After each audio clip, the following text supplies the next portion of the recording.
This Lent, we're exploring who killed Jesus.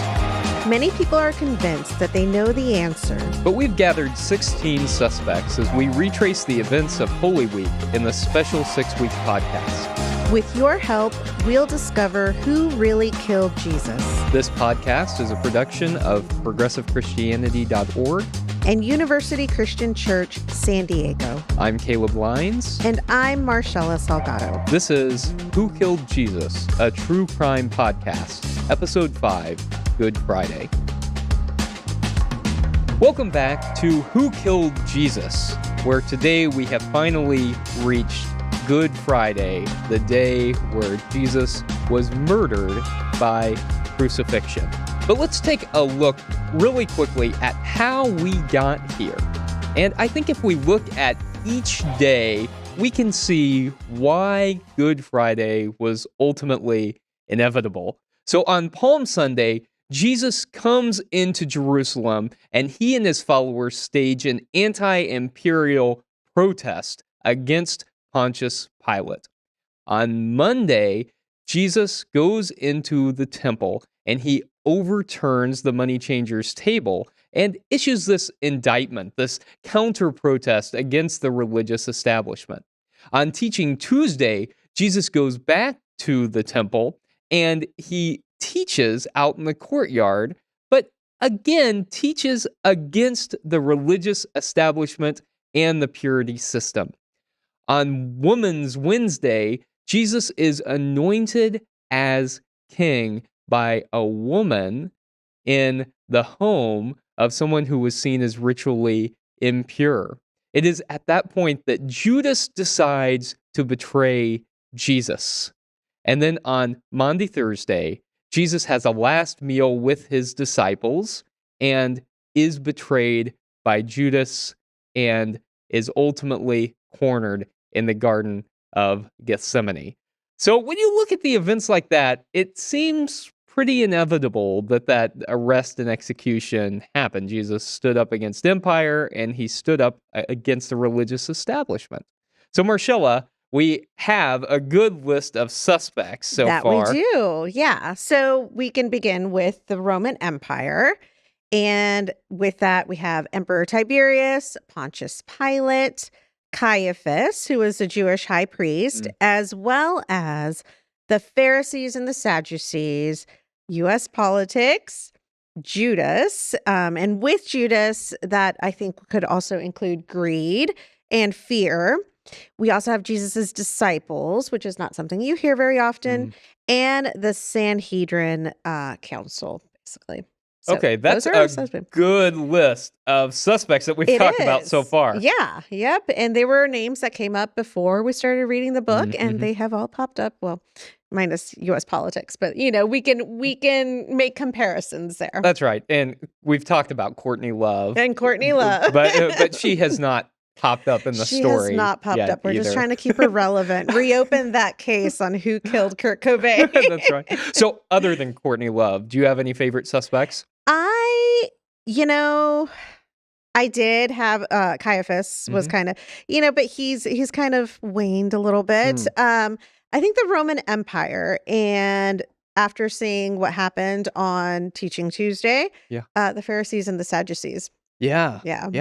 One thing, Marshela, that really I've realized anew as we've been talking about this and going through the events of this day by day is how much all of these forces were all a part of Jesus's last week and what eventually led to Good Friday in a way that I don't think I really spent as much time with as I could have, recognizing that, wow, actually there was a lot involved here. A lot involved, and it's so interwoven. You can't, at the time you couldn't separate, even like the Pharisees, the Sadducees, the high priests, like all of these, and with the Roman Empire, they're all kind of interlocked and worked together in some ways, like the system that dominated the time too, like how it worked. There was no separation. Really. No separation, and that they collaborated together in ways that if we didn't have some historical knowledge of what happened,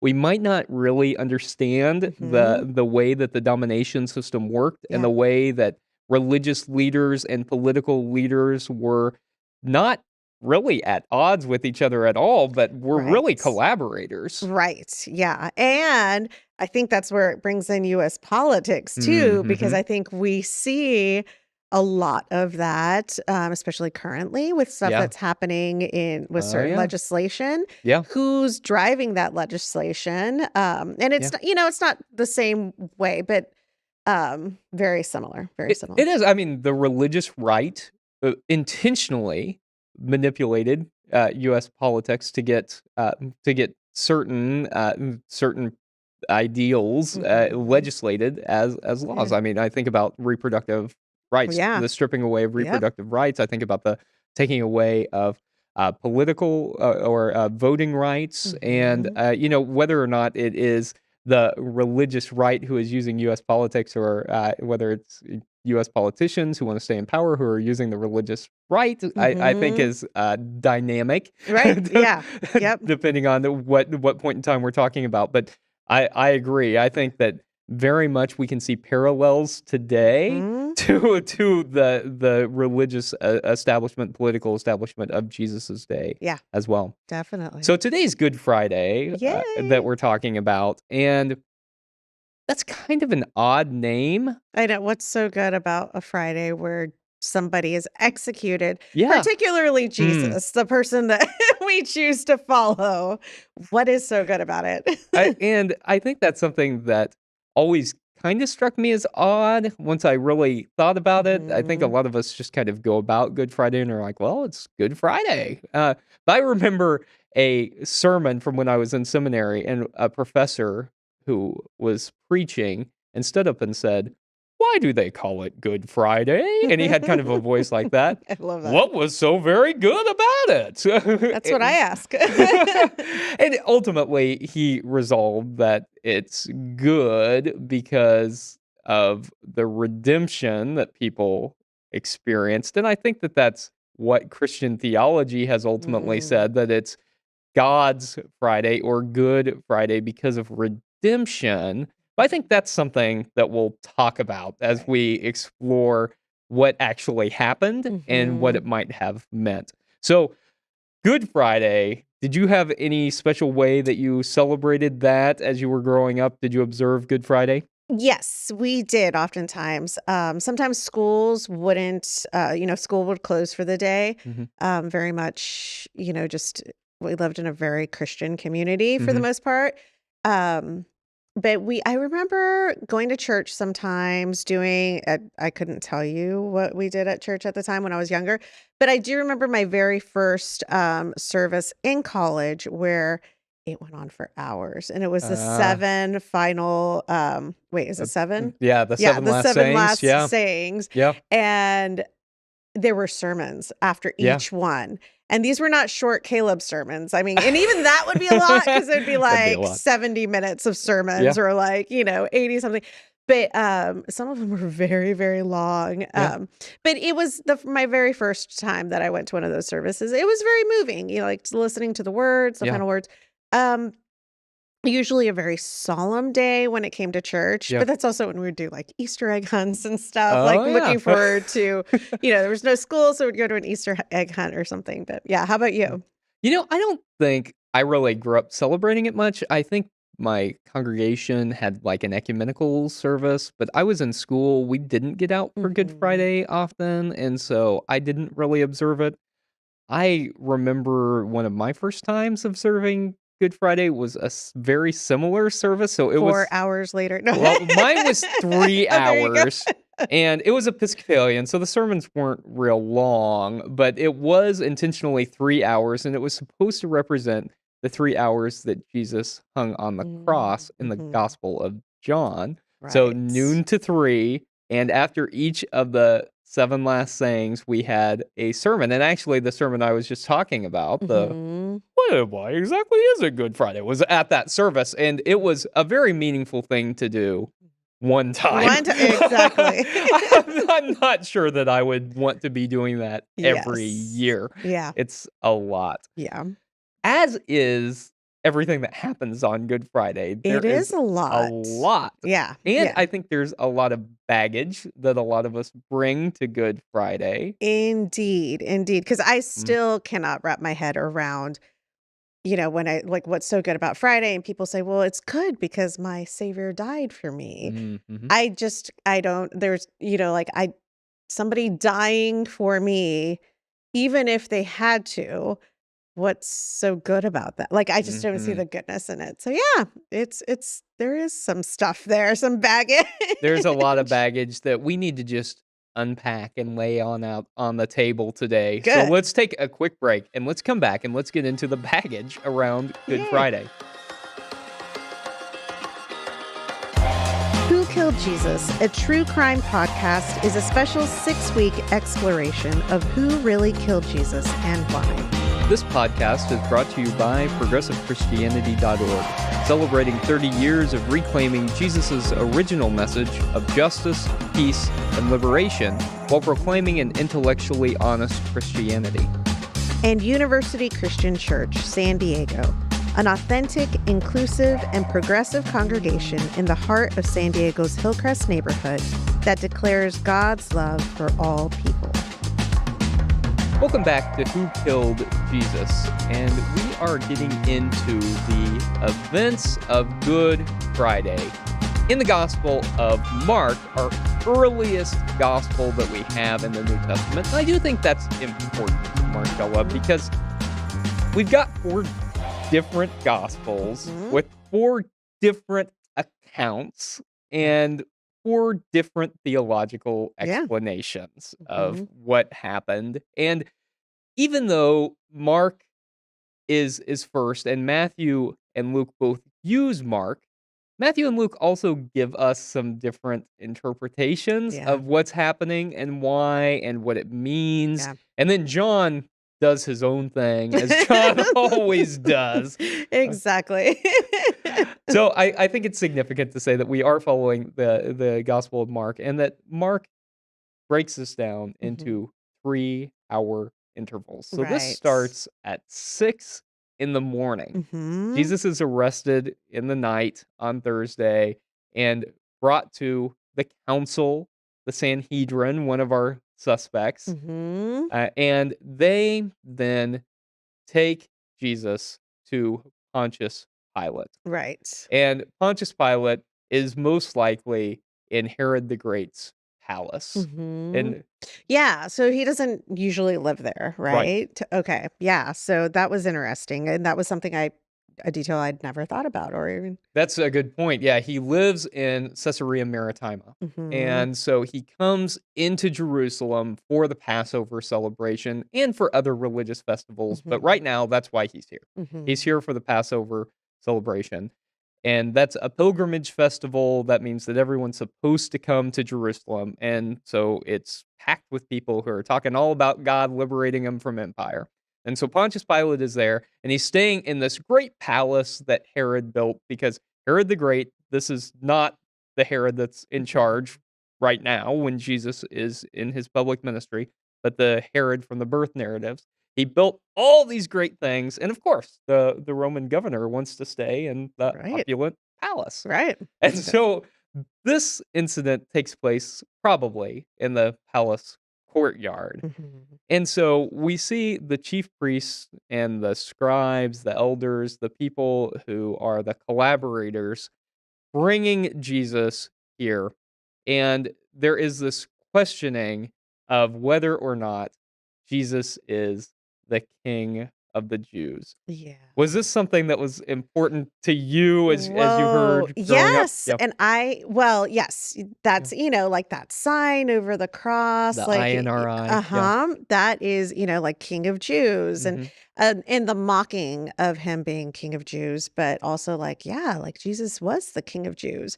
So I was very struck with Borg and Crossan's depiction and how they explained what happened there, because I also never looked at, that question, like they basically, like you say you're the King of Jews, they say you're the King of Jews. And what does Jesus say? Like, I love that reply where Yeah, this is great, right? yeah, You say that I am. Yes, Could be and that's really I mean, that again, I keep saying this changes some of the narrative that we grew up with, at least that I grew up with. Um, he doesn't say, like, I well, always just you are the king of the Jews. Yeah. yeah, Yeah. yeah, and in the mocking tone and even the Mm, way that Jesus responds, he's like, "You say that I am," like, right. I'm not saying anything Yeah. possibly, like, I'm just leaving this vague, Yeah. like I love that. Yeah. Are you the king of the Jews? right. You say that I am. Yeah. That if we read that as italicized, it Mhm. changes what is happening there. And Yeah.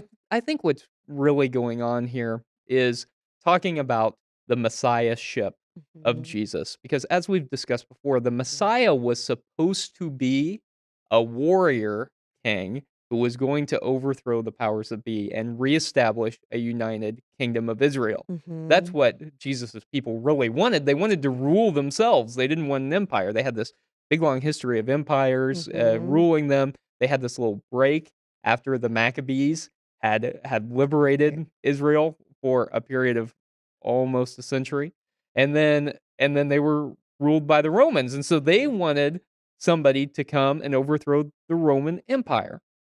And so, Mhm.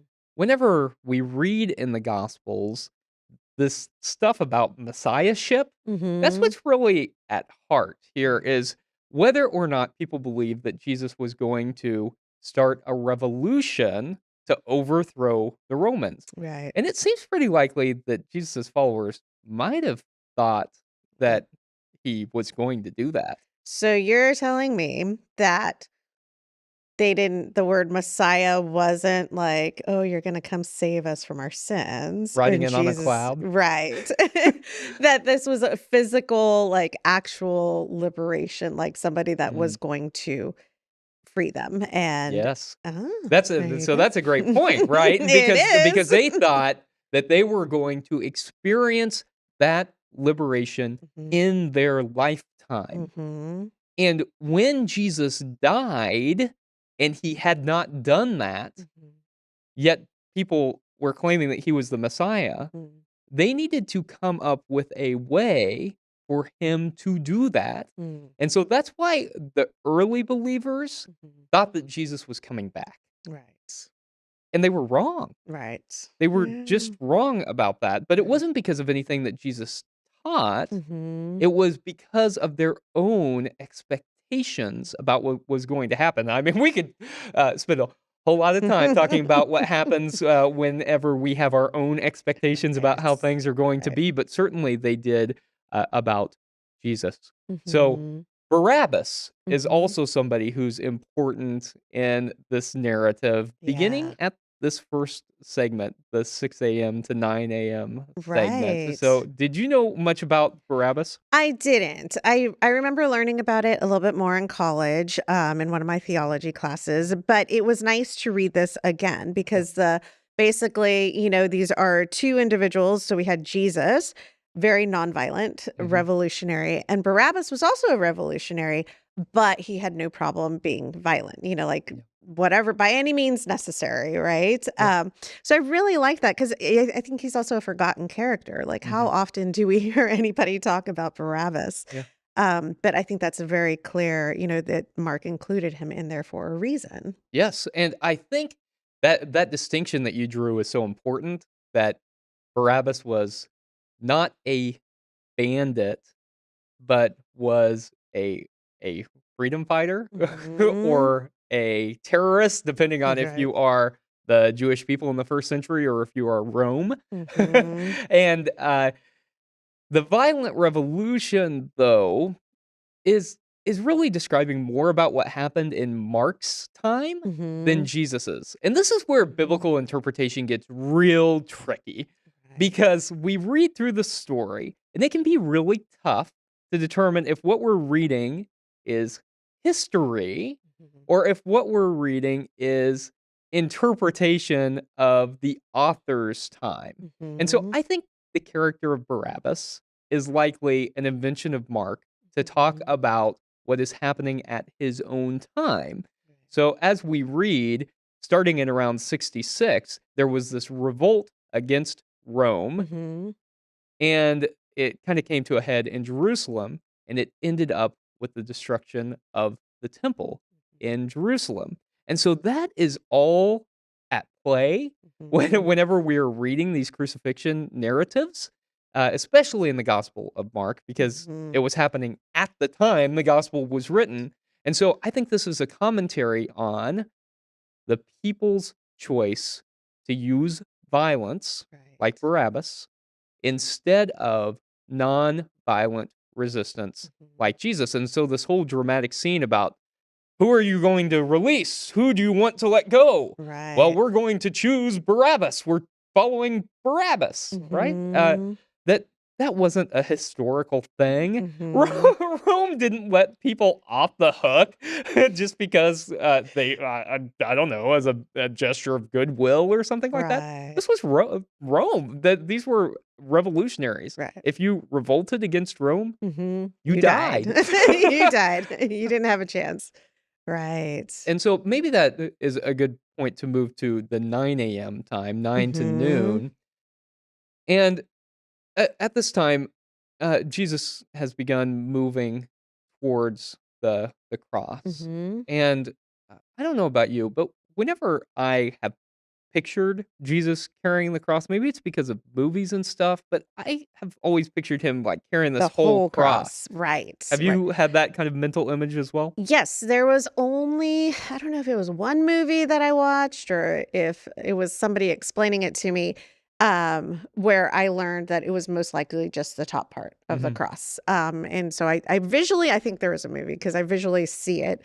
Um, but yeah, in all our I mean, in all the artwork that we see in movies, whatever, it's the whole thing. But the crosses were permanently placed, like the main Yeah. part of the cross were permanently set up, I think as a warning sign. Yeah. Probably like, if you mess with us, this is what you can expect. The Like post's already up. yeah, It's exactly. already It's ready. ready to Yeah. go. We just need to add you to this. So Mhm. so I think that that was also very important and yeah, very interesting tidbit. Yeah, I think you're right. The post being right outside the cities. I think especially large cities like Jerusalem, Mm. they had the post permanently there, and you As you walk all in. as you walk in, Welcome. I mean, not only might you see a vertical pole that you know is a cross, but you might see people hanging on the Right, cross. And so right. that was a reminder to people to stay in line. And Rome was Mhm. a very efficient empire. And as we've talked about before, there were both good things that Mhm. came out of Rome, Right, uh, and there were bad things that came out of right. Rome. Yeah. And part of the bad thing was just the nature of imperialism, that Mhm. you are a domination system, and as a domination system, you dominate. And so you might see these poles, or you might see people hanging on the cross there. Yeah. And we see Jesus then w next to these 2 bandits, right? Thieves, right? Because that's what I Thieves, was told. bandits, but they're Very not. different. No, the word bandit also, I mean, I eventually learned this, but I Yeah. just this is something that is so important because I was taught that, he was up there next to 2 thieves. So, like, people who had robbed or had cheated.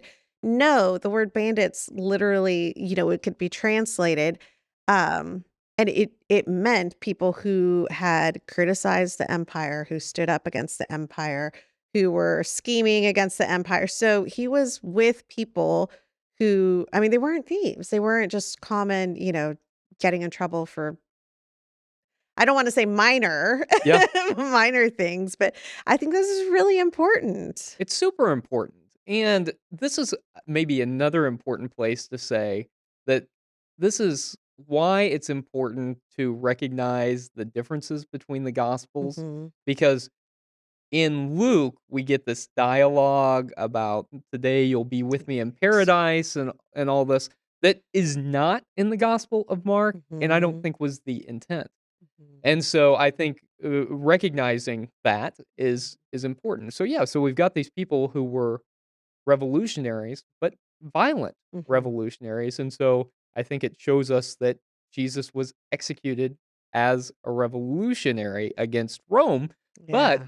he was talking about a different kind of revolution. Not a Mhm. violent revolution, but a non-violent revolution of the heart, where Right. we embodied the values of the reign of God, the realm of God, the kingdom of God. Mhm. And so I think that's incredibly important. Definitely. So at noon, the darkness Mhm. covers the land. Right. Right. And do you think there's like a solar eclipse or something? Well, scientists have said that they don't think so for a bunch of different reasons, and they name that in the book. But no, I always was very moved by that Yeah. section growing up and like just reading that because I'm like, oh my gosh, this is really powerful. And it really was God Yeah. who, just covered the world in darkness because he's sad or he's, whatever Yeah. reasons I gave when I was younger. But, as I've gotten older and as I explain in the book, like very symbolic, very, what does darkness mean? Yeah. It could mourning, sadness, and all this other stuff. But it's no, I don't think it actually happened. I think it was a literary touch there. This is just like in, say, the Gospel of Matthew, where the Magi are following the star. We don't need to get too concerned with looking for uh, actual events where there might have been a star that was larger in the sky or something like that. Right. It's symbolic. It's a literary device, just like it would be if we were reading any other narrative or if we were watching Hmm. a movie, you know? Right. Just Right. like rain symbolizes cleansing and purity. Often darkness, it symbolizes something Hmm. sad has happened. And so Right. that's what happens from noon to 3. At 3 o'clock, we see the curtain in the temple Hmm. torn. Hmm. And I think that's symbolic as well, both because I think it would be impossible for the temple Right. cloth to just get torn. Right. But it's also really symbolic. It's a condemnation of the temple Mhm. because the the temple curtain was in this place called the Holy of Holies, that was just the most sacred place on earth. And, they believed that God was present everywhere in the same way that we often talk about that today. But God was especially present there, that Mhm. God's physical presence was there in some way. And only one person was allowed to go in there, the high priest, and only on the Day of Atonement, Yom Kippur. Mhm. And so that's it. And so that temple curtain being torn, hugely symbolic. And Right. so it opens up God's presence to people. But I also think that it's an indictment of the temple. Mhm. And perhaps most importantly, I think it is also symbolic of the time in which Mark was written. Mhm. Because as I said just a few moments ago, the Right. temple was destroyed. So Right. it had literally been kind of ripped open, ripped apart. Mhm. And to me, this Mhm. reminds me of the Babylonian exile. Okay. And so this was not the first time Mhm. that these folks had been oppressed, Right. right? So the Babylonian exile was this point in time where the Babylonian Empire came and they destroyed the temple Mhm. in Jerusalem. And during that point, the religion of the ancient Israelites shifted because it was no longer purely temple focused. People were ripped out of their home and stuff. And Mhm. so there became synagogues. And so that's the point at which scholars tend to identify Judaism as forming was after Mhm. that temple had been destroyed. Okay. And so I think this is something very similar that has happened, Right. that the temple has once again been destroyed, never to Mhm. be rebuilt, at least in these past 2,000 years, and Right. it shifted the way Mhm. that religion operated. And so in a Mhm. very real way, uh, it was like the curtain had been torn Right. and like Okay. God's presence had been made Mhm. made manifest. Right. Did Right. anything else stick out for you about the curtain being torn? Or Um, about the what happened in that period of time, the 3 o'clock? No, not really, other than, no, I think that was about it, yeah. But I think those are all very powerful statements, and it's super important to recognize that, Mark was writing for a purpose, Yeah. and the literary commentary that he's making there. It's not, and it's okay that these Mm. things didn't physically happen. We're Yeah. still trying to make a point about Jesus's death and those moments and what's Mm. happening in current day circumstances. I think is just as important. That's a great point. That's a fantastic point, though, that it's not it doesn't have to have literally happened Hmm. to speak truth about Yeah. that. Yeah. In the same way that it's okay if there wasn't really a centurion that Right.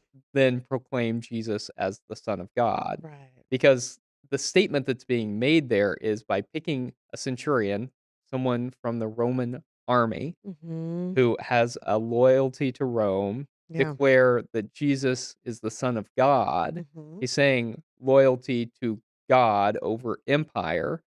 That is a proclamation against Rome that Mark is making, and I think Right. is really important. Yeah. I also think something else important happens during this 3-hour time span, that you mentioned last week, and that's Is it the the women. women? Yeah. Yes, yes. I think it's very important to recognize who was there.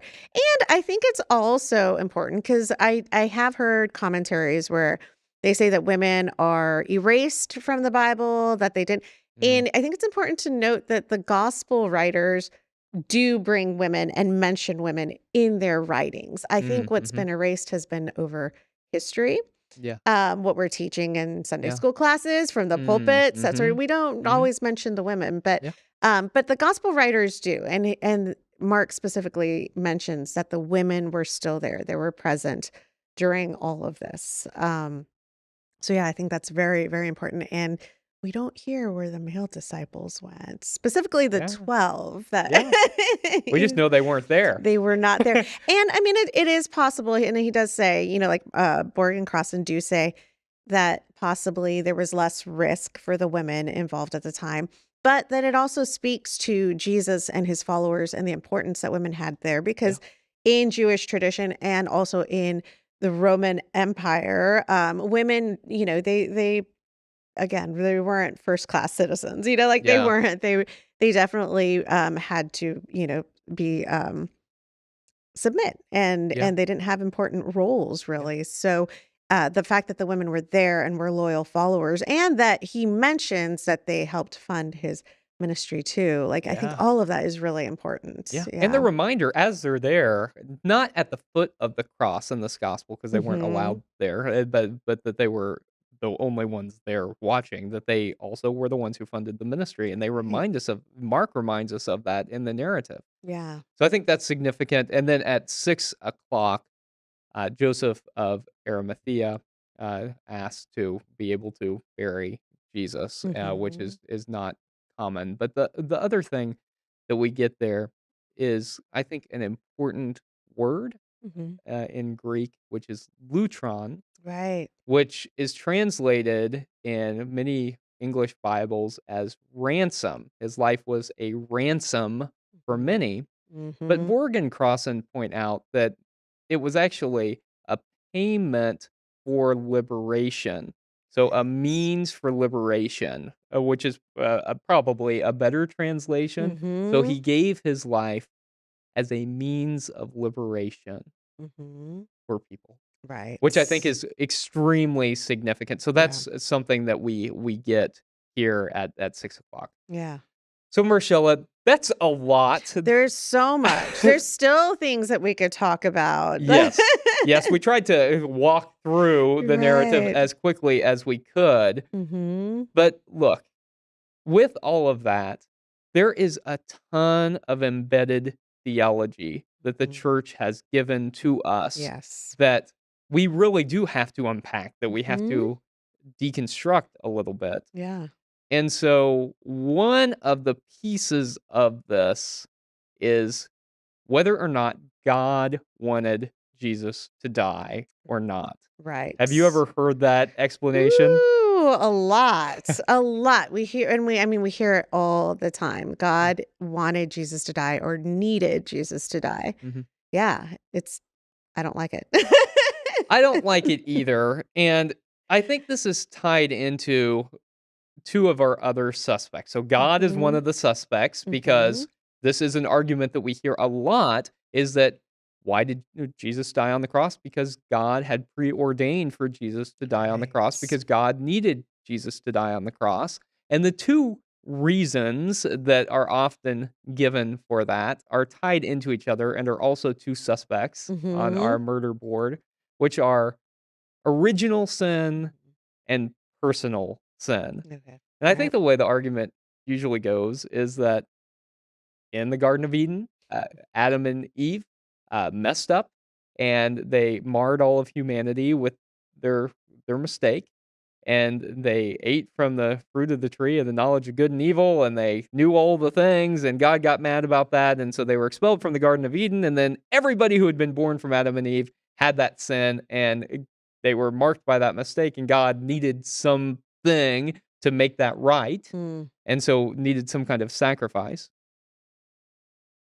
And that may mean that that's our own kind of sin that Mhm. we have from that, but also our just, like, our own sin and the way we behave. Have you heard that piece, like, our own sin? Yeah, Yeah. yeah, definitely that, we are born with sinful Mhm. nature, and because we are not able to stop sinning or whatever, Yeah. like, that's why Jesus died for that, so that we can hold on to that in our place and, you know, Be live made better. right with Be made God. right, and in some of our traditions, we talk about sanctification, where eventually you can get to that point where Oh. you just will not sin ever again. Oh, that's Or interesting. Yeah. yeah. Yeah, it's messy. Yeah, so I have a lot of problems with this theology. Same. But let me just try and spell out what we have to believe if we really buy into this theology. We really buy into it. We have to believe that God created humanity, and the way that God created humanity was imperfect, and so we ended up living out imperfectly Mhm. as God had created us to be. And so God then thought we were so bad that God wanted to kill us, and the only way that God could prevent God's self from killing us was to send God's son, who was also kind of God, to die on our behalf so God would kill God's self and God's son in our place so that then we would be made right with God. And to me, that is just ludicrous. I Yeah. mean, There's very little logic to that. I mean, forget some of the but can logic about God needing to kill, but it's somewhere in there too. There's God loves us so much that he didn't want to punish all of us. So yeah, that's why Jesus also came, but yeah. there's just, yeah, it's very messed up. I feel sorry. And so it is messed up, and and so there is some kind of atoning language in the Bible, Hmm. because that was also kind of a part of the system, but Hmm. a part of the system that Jesus was confronting, the Hmm. temple cult, right? It was a part of Right. what Jesus was confronting. Right. But we also get a lot of other interpretations in the Bible, and I think this goes back to how we view the Bible. If we wanna try and make everything mesh together, Hmm. then we end up with this really messy product, Yeah. and the truth is that some of the theologies don't mesh together, and we Right. gotta be okay with that. Yeah. And so I think we also have to realize that most of this crap theology that we get does not originate with Jesus. Right. Yes, and I actually had forgotten, that they mentioned where it started too, like, was it Saint Anselm? Yeah. Yes, I had totally forgotten those details. I mean, like, there's just so much, and I know that, Constantine threw in his Yeah. own touch, and so but that it started with Saint Anselm, how many century or, like, hundreds of Yeah. years later? Yeah. Or That's a great point that, like, okay, so original sin was invented by Augustine, Mhm. and it was several hundred years after Jesus, 4th or 5th century, I think. And then yeah, Saint Anselm, who was the Archbishop of Canterbury, Mhm. um in the 11th century, created this notion of what is actually penal substitutionary atonement. The Yes. idea that Jesus died to take our place, Mhm. and died for our sins, Mhm. that for the first 1,000 years of Christian history, this was not the dominant belief It system. wasn't a part of it Yeah. at all, and now it is the dominant belief system. Yes, so much so that even saying that Mhm. Jesus didn't die for our sins is incredibly controversial. I saw that post on progressive Christianity. I see the So comments. something that I try to say all the time because Mhm. I don't think that's authentic to the Right. original teachings of Jesus. I Mhm. don't think it's good theology, and I think it ends up making us think that we are fundamentally bad. Right. And so Indeed. a counterpoint to the notion of original sin is the concept of original blessing, which can be Mhm. found in the first creation story. So Mhm. there are two creation stories, Adam and Eve. There's a second one. First creation story, God goes through and creates every bit of the universe. And after each piece says, It was good. it was good Yeah. and God was pleased. And so Yeah. I think that if we see human nature in that way, I think, human beings are complicated. I don't know that Yeah. we're fundamentally good or fundamentally bad, or Yeah. I think we're all complicated people, Yeah. and it depends on our circumstances. We make good decisions, we make bad decisions. But Mhm. I think seeing ourselves as fundamentally affirmed by God Yeah. and that we are not a mistake Yeah. changes the way that we think about ourselves Yeah. and changes the way that we think about life, Indeed. and certainly changes the way we think about Jesus's death. Yeah. Yep. And the way that and they state it so beautifully at the very I think it's the last two lines of the chapter where they clearly say Jesus, we can say that Jesus died because of sin, Yes. but not for our sins. And I mean, we Yes. can get into that a little bit more later in the Yeah. next episode, but I really, really like that. Yeah. And again, I feel like this holds so much more power Yeah. than just and it empowers us too that we're Yeah. beautiful, that we are created good, far more than oh, well, I'm a sinful person. That's why I did that. That's why I hate this person. Yeah. It's instead of blaming sin, I Yeah. feel like it empowers us to like, I Yeah. am a good person and God sees us as beautiful. And Yeah. it also changes the way we view God as like Yeah. instead of like, not evil, but like mean and who, like a Yeah. punitive God, a very loving God. And it changes the way that we can Yeah. see Jesus too and our call Mm. as Mm. Christians. So it's a lot. Yeah. It's a We're lot. not sinners in the hands of an angry God Yeah. anymore. Yeah. Instead, we're good in the hands of a loving God. Yeah. And I think that is so right, Marcella, that he didn't die for our sins, but he died because of human sin. Mhm. Or that he didn't live to die, Yeah. but lived his life in such a way that he did die, Mhm. speaking truth and love to the principalities and the powers, Mhm. to the political domination system, to the religious domination system. Once again, not all Jews, but the religious establishments, the principalities and the powers who were cooperating with Rome Mhm. to oppress people, Mhm. and it got him killed. Yeah. Yeah. And so that's enough for today. Mhm. It's a lot. That's a lot. It is. Do you wanna go over our new suspects that we got today? Yes. So our new suspects, well, we just finished talking about one God, Mhm. God, our personal sin and original sin, which are all tied in, like we just talked about. But those are our new suspects. So Yeah, yeah, we and can. I mean, I think we addressed a lot of those today because it's just there's so much baggage, but Yeah.